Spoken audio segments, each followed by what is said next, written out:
యేసునామములో దూరమై సువార్తను మహిమకరంగా జరిగించి నడిపించుకొనుగాక. ఆమేన్.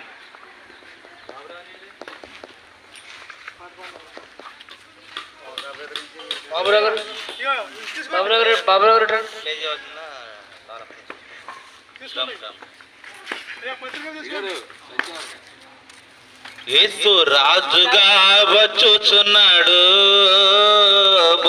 లోకమంతా తెలుసుకుంటారు. యేసు రాజుగా వచ్చుచున్నాడు, లోకమంతా తెలుసుకుంటారు. రవి కోటి తేజుడు రమ్యమైన దేవుడు, రవి కోటి దేవుడు రమ్యమైన దేవుడు రారాజుగా వచ్చుచున్నారు. యేసు రారాజుగా